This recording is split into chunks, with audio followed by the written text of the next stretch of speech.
Welcome to Democracy Now!, democracynow.org, The War and Peace Report. I'm Amy Goodman. A warning to our viewers and listeners, our top stories include graphic details and images of gun violence. In Illinois, 6 people were killed, at least 24 injured when a rooftop gunman armed with a high-powered rifle attacked a 4th of July parade in the Chicago suburb of Highland Park Monday morning. 5 of the shooting victims died on the street. 6 died in the hospital. Victims ranged in age from 8 to 85. Eyewitnesses described a scene of terror as parents scrambled to protect their children from the attack. Following an 8-hour manhunt, police arrested Robert E. Crimo III, known as Bobby, a 22-year-old resident of Chicago's northern suburbs, an aspiring musician who performed under the name Awake the Rapper. Some of his videos depict mass murder and school shootings. Crimo's father runs Bob's Pantry and Deli in Highland Park and ran an unsuccessful mayoral campaign against the city's current mayor. Illinois Governor J.B. Pritzker responded to the shooting Monday. I'm furious because it does not have to be this way. And yet we as a nation, well, we continue to allow this to happen. While we celebrate the 4th of July just once a year, mass shootings have become our weekly, yes, weekly, American tradition. According to the Gun Violence Archive, there have now been 315 mass shootings in the United States so far this year. Highland Park has an assault weapons ban, but the latest news is that Bobby Crimo obtained his rifle legally. We'll get the latest on Highland Park after headlines. In Ohio, outrage over a police shooting in Akron prompted mass protest over the weekend as people demanded justice for 25-year-old Jayland Walker, a black man shot dead by police after a traffic stop June 27. The protests erupted after police released multiple body cam videos from the shooting in response to earlier demands from the family and local activists. The newly released video shows 8 officers chasing Walker after he got out of his car and ran away. The video ends with the police firing 90 rounds, hitting Walker 60 times, according to an autopsy report. Walker was unarmed when police shot him. Lawyers for the family of Jayland Walker say after police shot him, they handcuffed him before administering first aid. Elizabeth Page White is a lawyer for the Walker family. Jayland was shot more times than I can count, and that is beyond troubling. We are done dying like this. The city of Akron, Ohio, canceled its 4th of July fireworks show Monday and has issued a downtown curfew ahead of the results of a state probe into the police killing of Jayland Walker. We'll get the latest on his case later in the broadcast. The Food and Drug Administration says it will not require large-scale clinical trials for new formulations of COVID-19 boosters. The FDA made the announcement as a panel of experts said drug makers should prepare vaccine boosters for the fall that are tailored to combat Omicron variant sublineages that are currently dominant in the United States. Nationwide, about 17% of coronavirus tests are coming back positive, the highest test positivity rate since a massive surge in COVID cases last winter. In Texas, the state Supreme Court ruled Friday a century-old law banning abortions can take effect, following the U.S. Supreme Court's landmark decision striking down Roe v. Wade. The Texas ruling means anyone providing an abortion could face lawsuits and financial penalties. Whole Women's Health has since suspended abortion care at its clinics across Texas. In Ohio, a 10-year-old girl who became pregnant after surviving rape was forced to travel to Indiana for an abortion after she was denied the procedure in her own state. Ohio's trigger law ban on abortions came into effect with the Supreme Court's historic Dobbs v. Jackson ruling June 24th, banning abortion after 6 weeks of pregnancy with no exceptions for children and victims of rape and incest.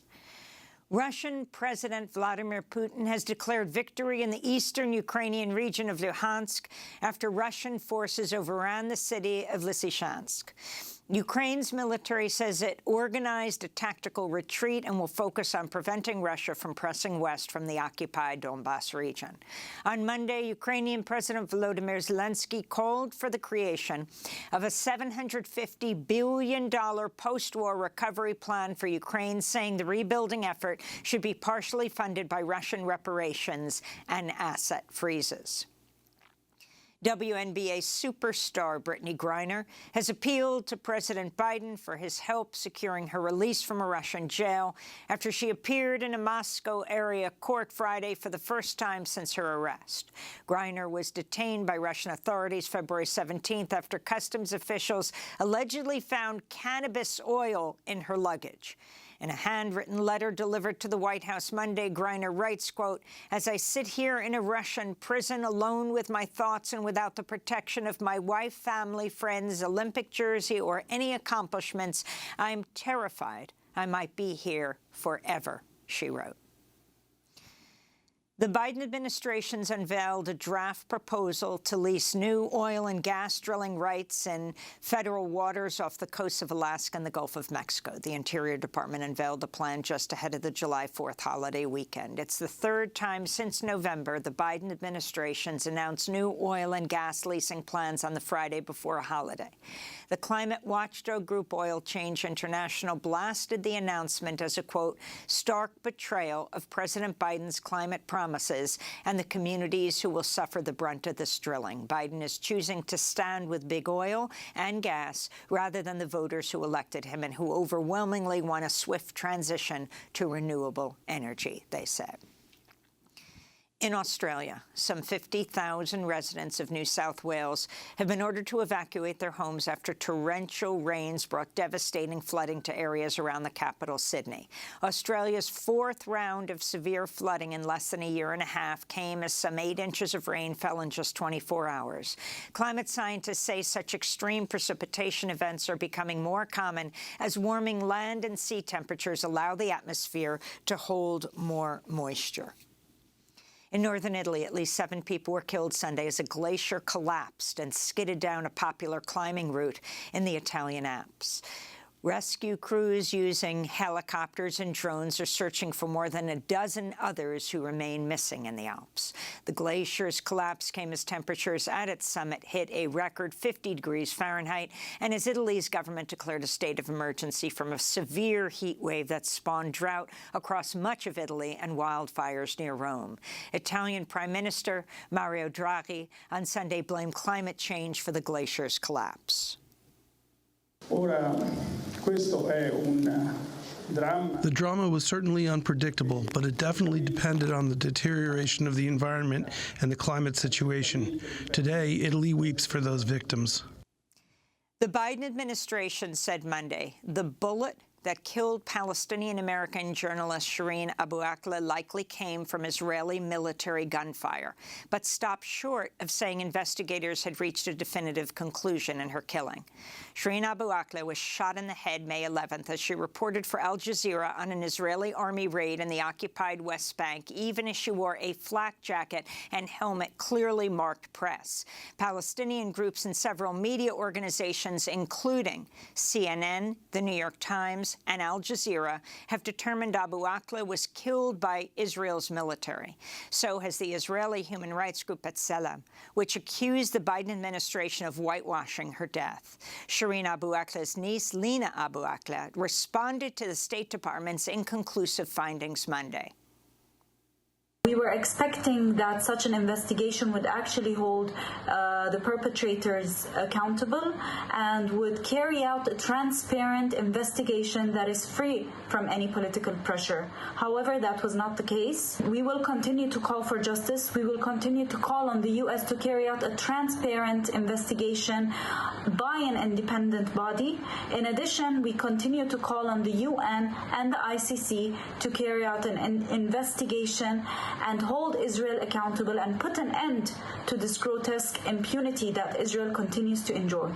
President Biden will be visiting the Middle East in a few weeks, and Chilean President Gabriel Boric has received a draft of a new constitution whose fate voters will decide in a mandatory referendum September 4th.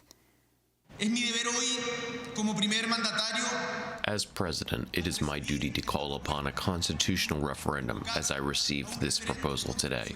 That is why we came. It will once again be the people who have the last word on their destiny.